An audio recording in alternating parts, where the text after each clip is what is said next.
Hey Indian Creek 8th grade students, it's Professor Blazek here for part 2 of our reading companion videos on Stave 2 of A Christmas Carol, where we're going to look at some of the important passages in Stave 2 and exactly what they mean for both that point in the story and moving forward. So we've got a few different things that we want to look at in Stave 2, so let's just jump right in.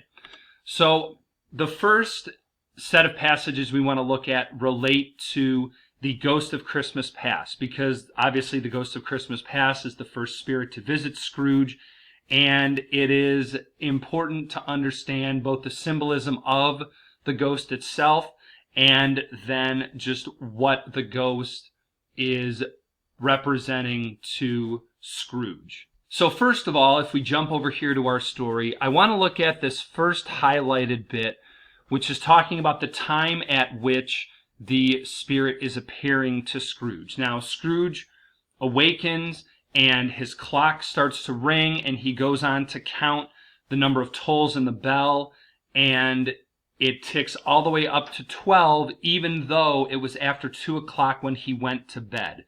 And Scrooge is very put off by this. He thinks that this isn't possible. There's no way that I could have slept through an entire day and into the next night.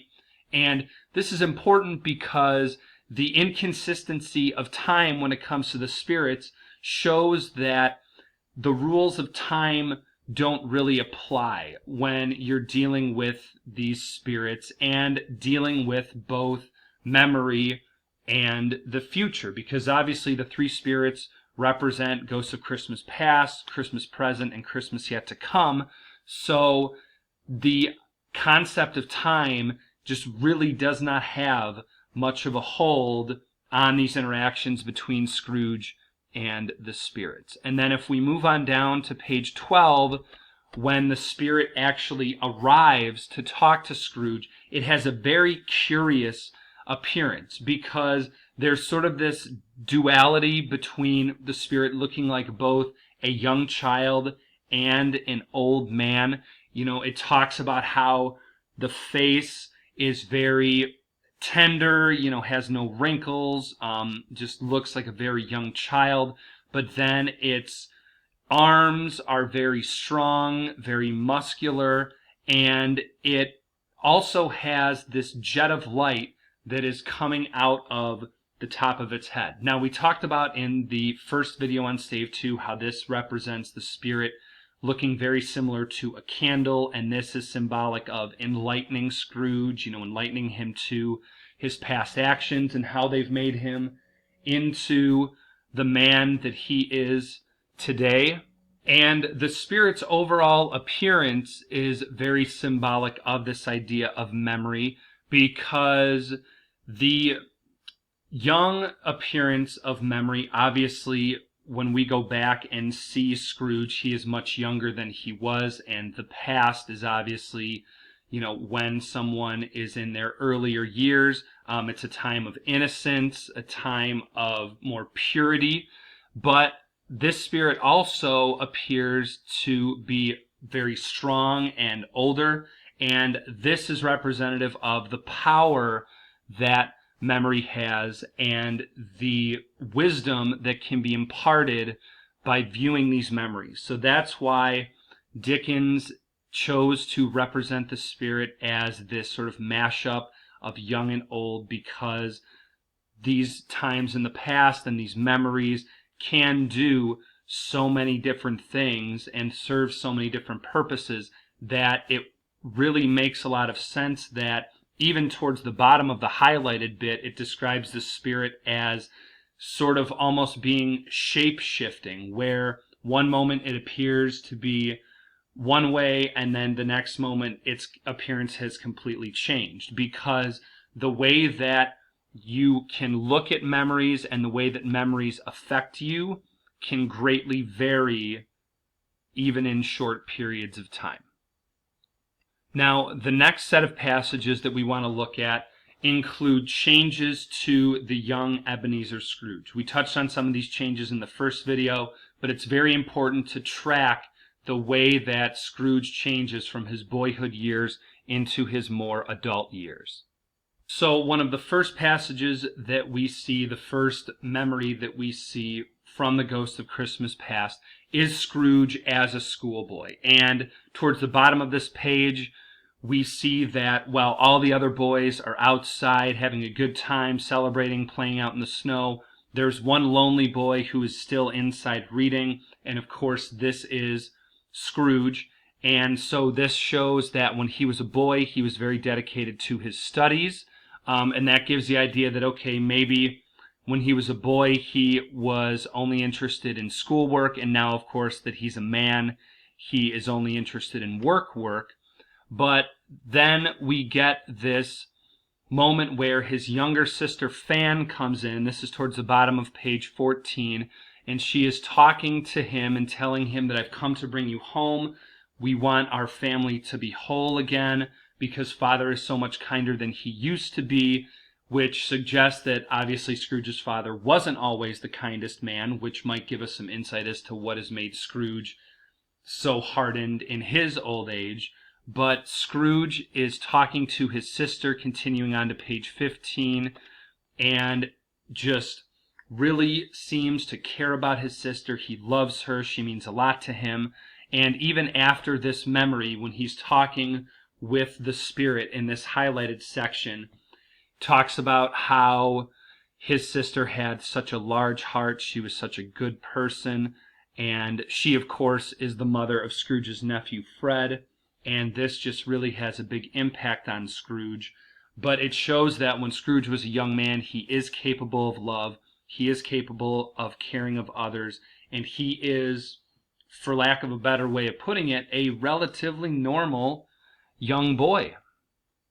And so then the next memory that we get from young Scrooge is this description of him as an apprentice at Mr. Fezziwig's shop.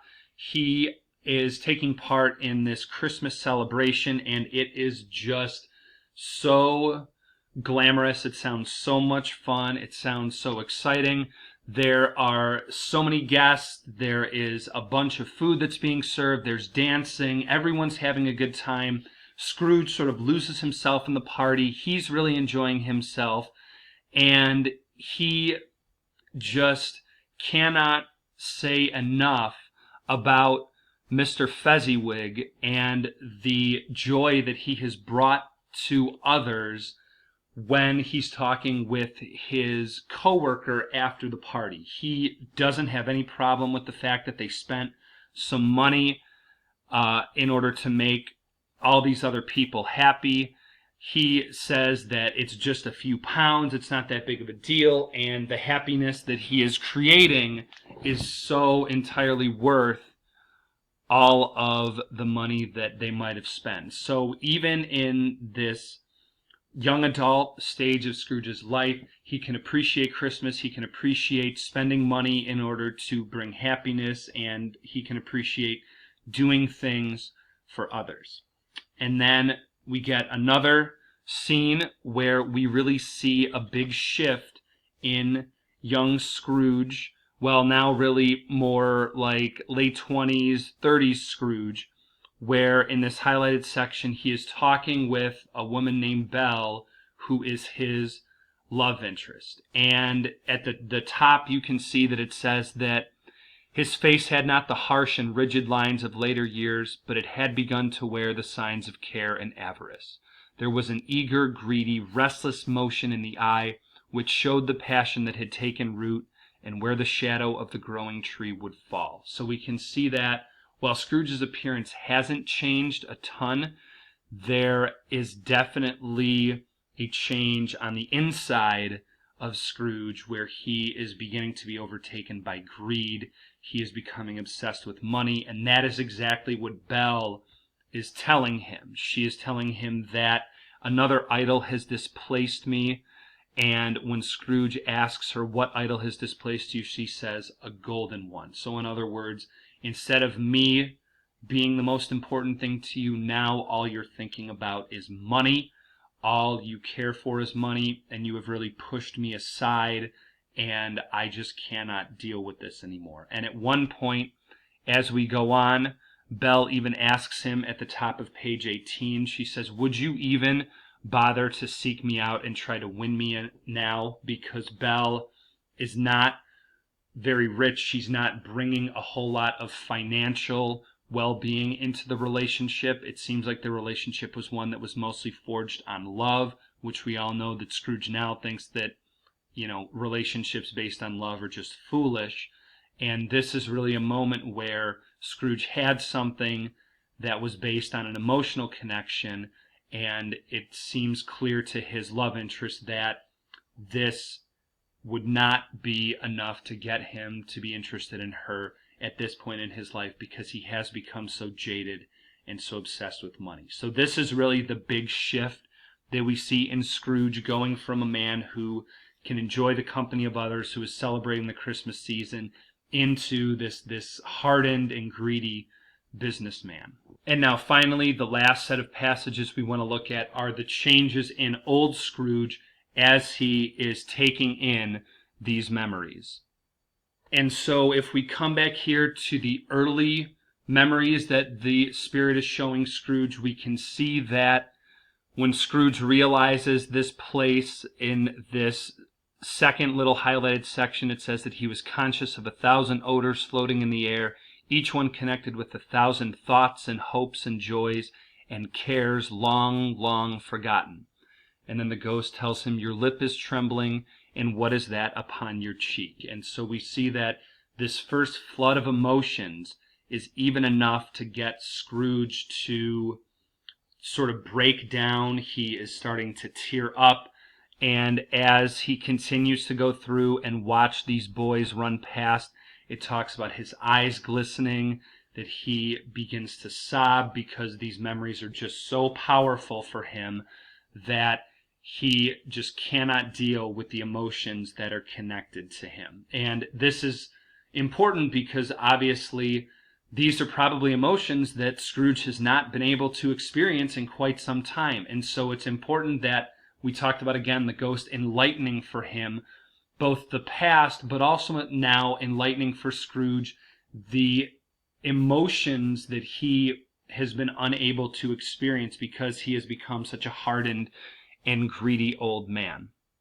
And then as he continues to watch his schoolboy self, he goes through this transition and he cries out, "Poor boy," and tells the Spirit that he wishes that there was a boy who was singing a Christmas carol at his door last night, and Scrooge wishes that he would have given him something. And so just seeing the image of his own young self, Scrooge begins to now think of others and is breaking away from his miserly ways and would even be willing to give some money to a poor boy that he saw. So this was a pretty quick change in Scrooge's ways. It again just reinforces the power of the memories that the ghost is showing Scrooge and just how quickly he is beginning to start to think of others. And then just one more scene to talk about. We could go through old Scrooge's reactions to every scene, but at the Fezziwig Christmas party when Scrooge is watching, it describes him as acting like a man out of his wits. It says his heart and soul were in the scene and with his former self. He corroborated everything, remembered everything, enjoyed everything, and underwent the strangest agitation. And at the end of the party, when the ghost says to him, "Oh, well, it was just a small matter to make these folks so full of gratitude," and Scrooge reacts and says, "Small?"